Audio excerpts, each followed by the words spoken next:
Assalamualaikum warahmatullahi wabarakatuh. Baik. Hai teman ngopi sekalian, sampai jumpa lagi di channel Ngohwah Club, channel tempat kita ngaji, ngopi, dan merajut ukhuwah. Alhamdulillahirrabbilalamin, pada kesempatan kali ini kita melanjutkan segmen ukhuwah. Kita berkunjung kepada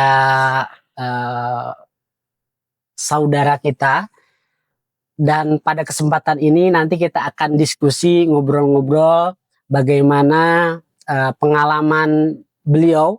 Nanti beliau akan memperkenalkan diri, kemudian menjelaskan bagaimana konsep-konsep usaha yang beliau jalankan. Alhamdulillahnya ini kita berada di Pucuk Merapi ya, di Deles gitu lah. Ini berapa MDPL kira-kira? Dari sini 1200 DPL. Oh, 1200 MDPL nih teman-teman. Kita ada di posisi 1200 MDPL. Jadi ini ke utara sudah ini kayak apa, Taman Nasional Taman Merapi, sudah tidak ada kampung. Nah, pada kesempatan ini kita akan ngobrol-ngobrol. Untuk pertama mungkin saya persilahkan kepada tamu kita kali ini atau pembicara kita kali ini untuk memperkenalkan diri ke teman-teman ngopi, nama, kemudian bagaimana awalnya bisa membangun usaha pertanian kopi, kemudian digabungkan dengan peternakan madu dan juga anggrek. Monggo Pak Yono untuk memperkenalkan diri ke teman-teman ngopi. Oke, assalamualaikum warahmatullahi wabarakatuh. Waalaikumsalam warahmatullahi taala wabarakatuh. Perkenalkan, nama saya Nyono. Saya dari Deles, Sidoarjo, Kemalang, Klaten. Dari Deles, Sidoarjo, Kemalang, Klaten. Kemalang, Klaten. Ya. Untuk saya sebagai petani kopi, Pak. Ini saya petani kopi. Nah, saya juga membuat edukasi tentang ngopi kebun. Dari teman-teman yang ingin ngopi kebun, silahkan ke Deles di kopi kebunnya. Kalau saya sebelum jualan seperti ini ya saya tani sayuran. Juga terus kok saya pikir-pikir apa namanya, kopi sangat bermanfaat bagi teman-teman, para penikmat kopi. Kok suka kesini, terapinya saya buat apa namanya, nanam kopi di kebun. Ya alhamdulillah sekarang bisa untuk mencukupi kebutuhan sehari-hari. Oke Pak, tadi kan Bapak sebelumnya menceritakan bahwa sebelumnya bertani, kemudian sayuran ya ininya apa, pokok yang dijual gitu ya, atau yang ditanam kemudian itu sebagai pemasukan. Nah, pertanyaan menariknya, bagaimana gitu peralihan dari bertani sayur dan kemudian menjualnya bisa bergeser ke kopi gitu. Biasanya kan secara hitung-hitungan ekonomis tentunya ada yang lebih menarik, misalnya kalau misalnya sayur lebih menarik kan biasanya tetap stay gitu ya di sayur. Nah ini bisa jadi beralih ke kopi, sampai sekarang punya kebun, kemudian punya greenhouse, kemudian juga jual kopinya gitu kan. Ini menarik gitu bagi teman-teman pecinta kopi seperti itu. Ya, sebelum itu ada sayur di tanah ini saya tak kasih sayuran. Selama hampir tahun-tahun. Itu kendala sayuran itu untuk penjualan bagus, daya peminat bagus, tapi daya apa namanya, kera itu merusak tanaman.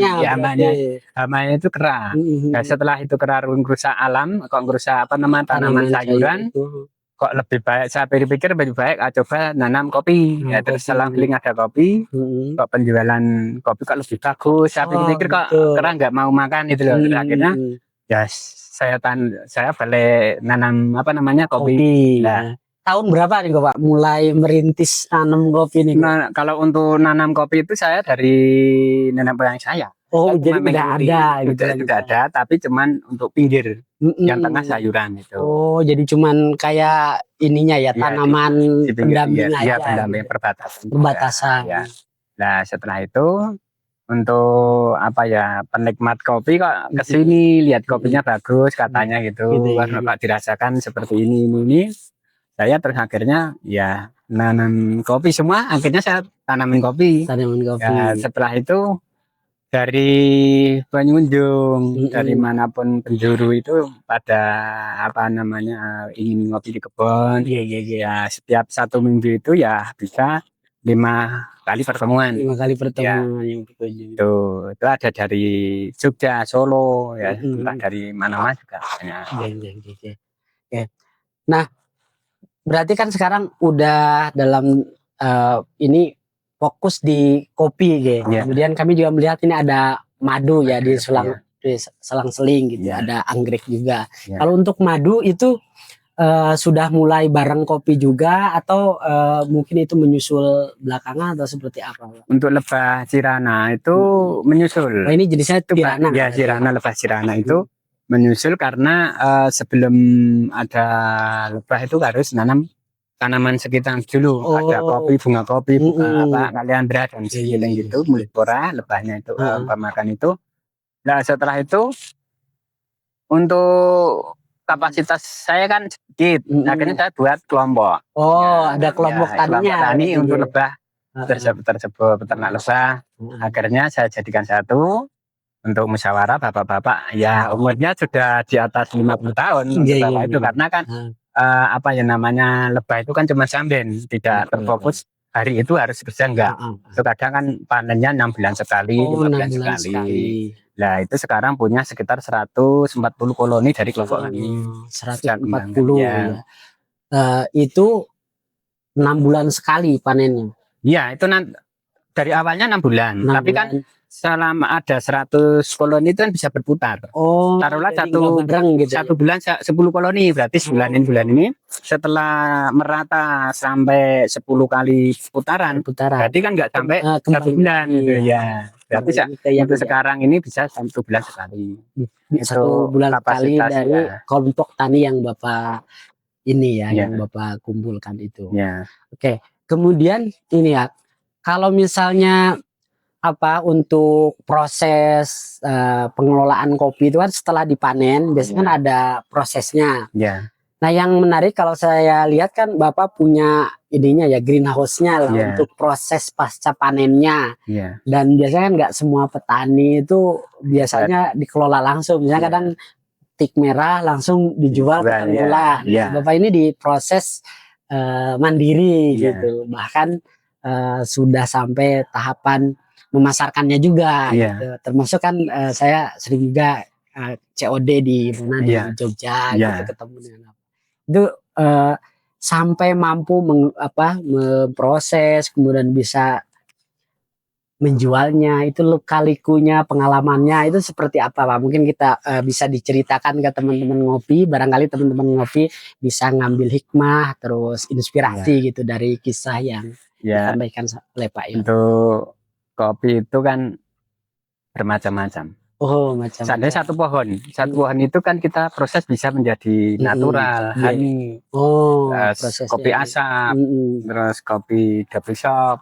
Nah, ini kopi asap ini saya baru nemu di sini ya. Ini ya. Ini kopi asap nih. Ininya hasilnya. Memang kalau bahasa saya pulen ininya rasanya itu. Ada honey itu kalau lebih lamanya untuk proses kopi asap. Itu hampir 2 bulan. Bahkan 2 bulan itu kalau belum kering nggak bisa untuk dikupas karena kan pakai mesin. Kalau enggak nanti buahnya gepeng itu apa namanya? Gepeng itu rusak, akhirnya rasa buahnya kurang enak. Oke, berarti tadi ya kopi asap. Kemudian apa lagi Pak? Proses yang di sini ini yang honey natural, double shot itu. Kalau double shot, yang tadi yang asap itu? Enggak, beda lagi. Nah, ini double shot apa nih hari? Kalau double shot itu pakai rempah. Jadi dari awal mungkin kan tidak semua penikmat kopi ini paham gitu. Natural itu caranya seperti apa, Pak? Kemudian honey seperti apa? Double shot itu seperti apa prosesnya gitu? Ya, kalau paling mudah itu natural kalau cuaca panas loh. Gimana Kak? Natural itu buah ceri. Buah ceri tadi itu saya merah gitu ya. Kayak yang ini ya. Nih contoh ini. Ini loh dikumpulin nanti ini ya. Tik merah ini emasnya petani kopi. Emas petani ya. Kalau ini natural.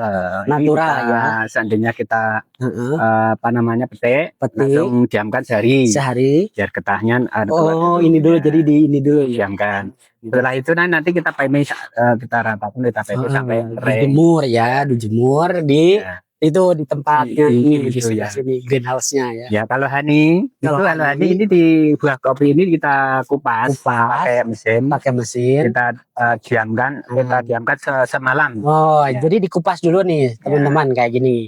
Nah, dipisahkan dari kulit apa ini namanya Pak? Kulit luar dagingnya ya, dagingnya. Di sini masih ada bibirnya. Setelah ini ikan semalam didiamkan. Pagi kita pepes. Oh, jadi katakanlah didiamkannya itu di wadah ya kita tumpuk kita tumpuk aja. Oh, tumpuk aja ya setelah dikupas, tumpuk aja baru dipepe di tempat itu ya penjemuran ya. Ya. Kayak gini. Berarti nah biasanya tadi ya natural dan honey itu kira-kira berapa jaraknya Mbak dari penjemuran itu sampai dia jadi green bean yang siap untuk di roasting gitu? Itu tergantung cuaca. Ya. Karena kalau cuaca seperti ini ya bisa 1 bulan lebih. Bisa 1 bulanan ya. Iya. Karena kan cuacanya itu ini yang apalagi 3 hari 4 hari nggak ada sinar matahari. Betul. Panasnya kurang ya kita molor sampai pengirian karena kan kopi seandainya sudah kering kan terkena lembab seperti ini. Betul. Dia nggak kering lagi. Jadi kira-kira rata-rata berapa Pak itu kalau misalnya sampai bisa jadi green bean ini? Ya kalau cuaca ya kita pahitnya itu ya 1 bulan setengah. 1 bulan setengah ya. Sama ya natural sama honey. Iya sama.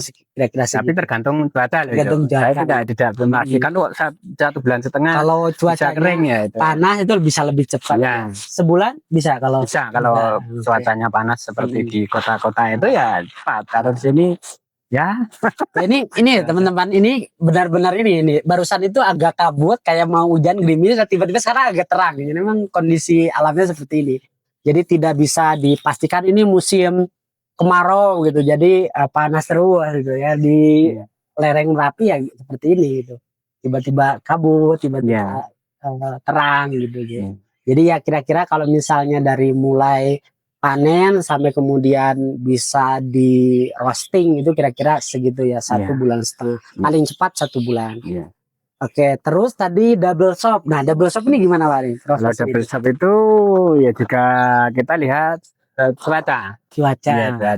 Kalau cuaca panas ya kita buat, kalau enggak berani karena kan cuaca harus panas. Oh, karena dia gimana prosesnya Mbak? Green bean kita nurat lagi. Udah jadi green bean. Kita buat rempah, dikasih rempah-rempah. Rempah-rempahnya apa aja Pak? Ya rempah-rempah itu banyak, ada jahe, jahe. Nanti ada dikasih madu. Itu direndamnya di wadah gitu. Iya, tapi pakai api. Oh, kayak digodok. Ya, kayak dimasak itu tapi pakai api, enggak pakai kompor enggak, kita harus pakai kayu. Unik nih. Jadi ini itu juga saya pernah ngobrol itu dengan penggiat kopi juga ya. Kalau dia tapi prosesnya itu diginiin tapi nggak pakai rempah, tapi katanya untuk dekafein istilahnya, untuk mengurangi kafeinnya katanya dia. Dan ini juga sama, habis sudah jadi green bean terus direbus, terus dibuang airnya, terus dijemur lagi. Tapi kalau ini justru untuk memasukkan unsur-unsur rempahnya tadi ya. Biar rempah masuk ke buah kopi. Jadi ada madu, jahe, apa lagi Pak biasanya? Kencur, terus kunir, salam. Mas Lalu udah ada banyak. Hampir 6 macam. 6 macam ya. Madu, kunir, kencur, jahe, serai, salam. Sama satu lagi itu yang panjang-panjang itu pandan. Oh, pandan. Itu harus lebih banyak yang pandannya biar baunya wangi. Itu hasilnya nanti rasanya kombinasi gitu ya. Enak. Oh, Masya Allah enak. Ini harus nyoba nih teman-teman ya.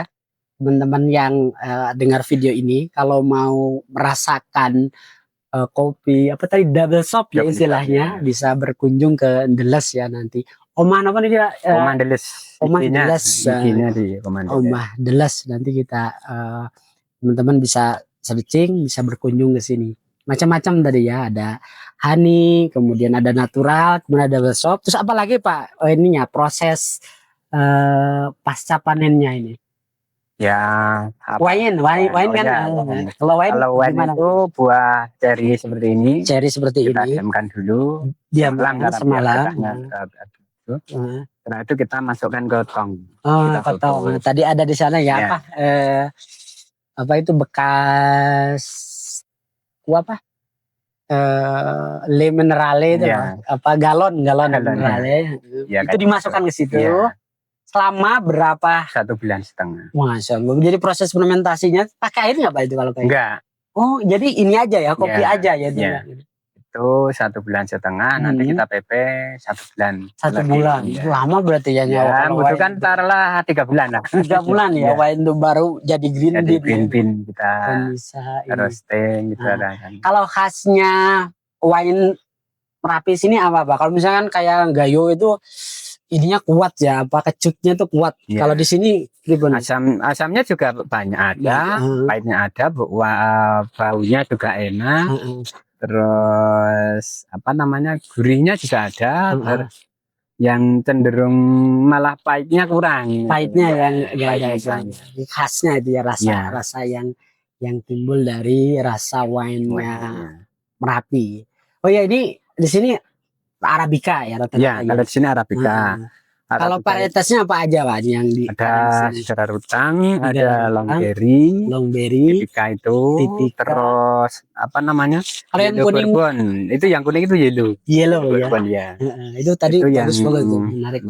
Enak, karena kalau kita seduh seperti ini, tubruk pahitnya pahitnya kurang, karena nggak tahu kok bisa gini, kan. Nah, terus saya coba-coba kok malah ini buat anak-anak muda. Anak muda. Ya. Ngobrol-ngobrol, Bapak dapat benih dari mana? Soalnya lagi rame dari teman-teman ngopi. Saya lihat di Ijen. Ya pas penanaman dulu kan nggak tahu kok kelihatan. Kopi saya itu ada yang kopi kuning, ini kopi apa? Nah, akhirnya kan Pak penasaran. Kata patah neman gitu. Terakhirnya ya sering-sering ke teman-teman dari pengunjung ke pengunjung, loh kok di sini ada yellow gitu. Akhirnya sudah pulang. Ada yang apa kopi itu loh, kopi kendil itu. Kopi kendil. Nah, nopo nih buahnya itu bulat. Tapi warna enggak terlalu merah. Merah hati itu. Merah hati. Ya, itu lebih enak rasanya. Itu nama varietasnya apa? Kendil itu. Ya kayak itu, yang itu ada. Kayak kendil itu.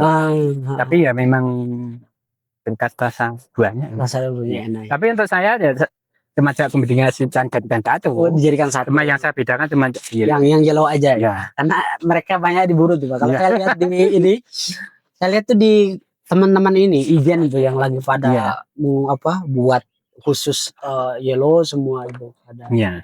Ini satu kebun itu kuning semua ini yang buahnya. Pas saya lihat ke sini, di sini juga ada. Padahal dulu pas nanam sebetulnya belum teridentifikasi ya kalau itu yellow. Saya nggak tahu. Sekarang berarti ada bibitnya bisa di. Iya, itu dan bisa tumbuh nanti bisa buat pembibitan. Kalau perkiraan ini kebunnya berapa ini Pak? Ini berapa pohon nih yang udah stabil berbuah ya? Ya, stabilnya ada 200-an lebih sampai ke bawah sana. 200-an. Iya. Berarti sampai ke bawah juga ini. Iya. Kalau yang di utara jadi di utara sana sudah ada tapi baru umur 2 tahun. 2 tahun. Ya. 1 tahunan lagi ya? Ya, 1 tahun lain insya sudah mulai. Pak gimana ini kok hujan? Ya kita lanjutkan. Oke, teman ngopi sekalian, karena qadarullah hujan, jadi nanti kita lanjutkan di konten berikutnya. Pasti banyak ini ya obrolan-obrolan menarik gitu. Jadi nanti teman-teman bisa lanjut nantikan video-video berikutnya. Tutup dulu karena ini udah gerimisnya udah makin besar. Assalamualaikum warahmatullahi wabarakatuh.